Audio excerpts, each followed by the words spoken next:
உங்கள் இதயபூர்வமான கரவொலிகள் ஒலிக்கட்டும். சோழ பேரரசின் முரசாக, வேரிகையாக, சங்கநாதமாக ஒலிக்கட்டும்.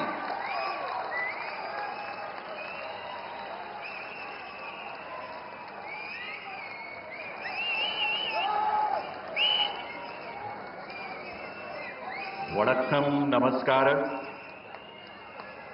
देवियों सज्जनों, आज से 1000 वर्ष पहले चोल वंश के महान राजा राजेंद्र चोल प्रथम के दक्षिण पूर्व एशिया में किए गए समुद्री विजय अभियानों और गंगईकोंडा चोलापुरम मंदिर का निर्माण कार्य आरंभ होने की स्मृति में भारत सरकार के संस्कृति मंत्रालय ने इस विशेष समारोह का आयोजन किया है। ஆடி திருவாதிரை நிகழ்ச்சி. இந்த நிகழ்ச்சி 1000 ஆண்டுகளுக்கு முன்பாக முதலாம் ராஜேந்திர சோழன் தென்கிழக்கு ஆசிய நாடுகளின் மீது படையெடுத்து அவன் வெற்றி கொண்ட அது முகத்தானும் கங்கை கொண்ட சோழபுரம்